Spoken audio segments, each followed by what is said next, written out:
Hey guys, welcome back here to today's edition of The Fishing Teacher. Appreciate you guys swinging by the channel. And guys, today I want to talk about things that you need to pay attention to that you see on the bank. There's about probably a half a dozen things that I'm going to go over today. When you're fishing down a bank and you see this on the bank, it's going to give you some big clues on what to do as far as the technique you want to use in fishing and the best techniques to use in fishing. So we're going to get into that in today's episode here. Also, guys, for get started, a couple quick things. Just a quick reminder, anybody interested in booking an on-the-water lesson with me, just go to my Facebook page, Randy Blaukat Professional Angler, and shoot me a private message. Jerkbait fishing, guys, is really good right here in Missouri if you guys want to take advantage of it and go out for a lesson. I do them on Stockton and Table Rock Lake primarily, so just shoot me a private message there on my Facebook page. And also, guys, thank you very much for everybody that's taken time to check out all the links I have in my video description here. If you guys want to support the Fishing Teacher, the best way to do it, man, is just go into my description, check all those links out. Every one of those links, if you use them, they're a really good way to support the channel. So big thank you from me and my family there. Okay, guys, the thumbnail on this video, what I'm pointing to there is the crawdad hole in the water. It's just crawdads will bury into the mud or, any type of bank to sort of hibernate and live in there. That's only one example of what I'm trying to talk about when you see stuff on the bank. One of the things that I've always tried to do is to be a keen observer of the environment that I'm fishing in, because I started out wading creeks and wading ponds and walking the bank, doing a lot of bank fishing. So I got very familiar with what was on the shoreline, and not just the shoreline, but what is in the water just beyond the shoreline, what you can actually see in really, really shallow water. And that's what I want to talk about in today's video here more than anything else.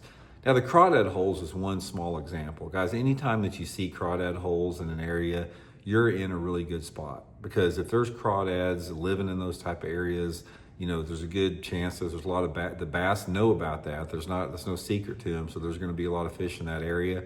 But some of the things that you really need to pay attention to when you're working down a shoreline. Now, this is one thing that, it's sort of a lost art with everybody fishing out off the bank now with all the high-tech electronics. But if you're a real bass fisherman and you study the fish and you fish to find the fish, one of the things that you have to do is you have to be aware of these subtle clues that you're getting from nature that will help you, determine the best technique to use. So here's what I look for when I'm going down the bank. Number one is I'm looking for any visible activity. Now, this visible activity, it depends on the time of the year, but anytime the water temperature is over, say 50 degrees, there's going to be signs that the fish give you or the creatures give you to know how good an area is. One of the first things you always want to look for, guys, is perch. Perch, whether it be bluegills or pumpkin seeds or red ear sunfish or black perch or anything like that. Perch that are cruising the bank is a extremely important sign as far as a food base in the area that tells you that there's fish there. Now, almost any lake across the country, if you're in a good area where there's some bass there, you can't hardly walk down the bank and not see perch, to some extent. If it's not perch, it's going to be minnows, some type of shore minnow or just, some type of chub or something like that. You're going to see some type of activity there. If you don't see that, if you go down an area and you don't see any perch cruising or any minnows cruising, or you don't see any crawfish holes, that type of thing, you're probably not in a very good area, because everything starts at the bottom of the food chain. As far as a bass fishery, you have the zooplankton and the algae, and then you have the smaller creatures, the crustaceans and the small minnows that feed on that, and all through up the food chain. So if you don't see the obvious signs of that, that's probably a good sign to get in some type of area, some type of a different area with that.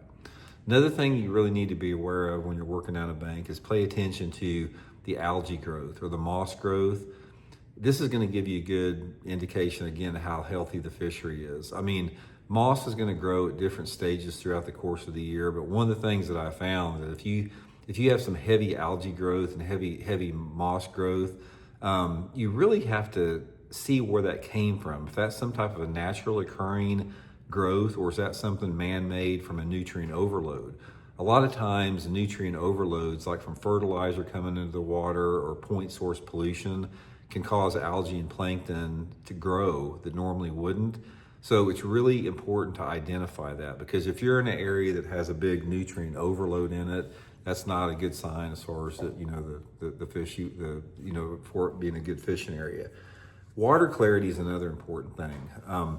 One of the things that you can see on the bank there is you can see the definite changes within water clarity, because water clarity along the bank changes with the activity on a lake. And this is one thing that's really important, because if you go down a bank, say at 7 o'clock in the morning, without any boat traffic up on the lake, it's going to be in its natural state. Most of the time it's going to be at its clear state. And as the day goes on, and as there's more traffic and more boat wakes, you're going to cause sediment to wash up against the bank, and your water visibilities are going to change. And when those water visibilities change, your technique is also going to change.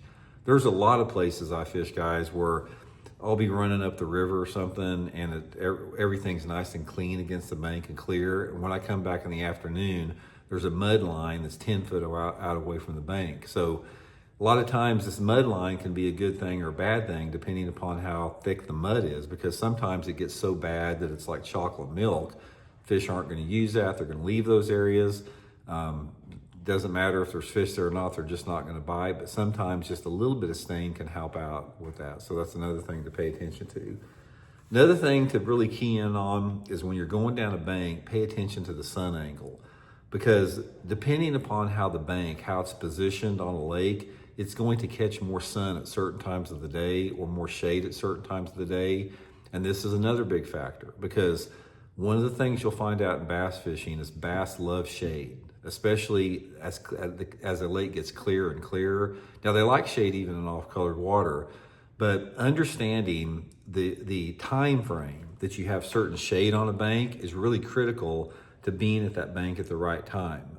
Prime example, guys, is I fish up here on Table Rock Lake in Missouri a lot, and I like to fish some of the river arms. And the river arms there at Table Rock, there's a lot of them have bluffs on one side or really steep, high banks. And depending upon the time of the day, the shade line off of those steep banks can extend anywhere to maybe 50 feet off the bank to sometimes only a couple feet off the bank, depending upon the time of the day. And I fished the lake enough to know if I go down a stretch of bank, I know exactly what time of day the shade is going to be and how far it's going to be away from that bank, depending upon the time of the year.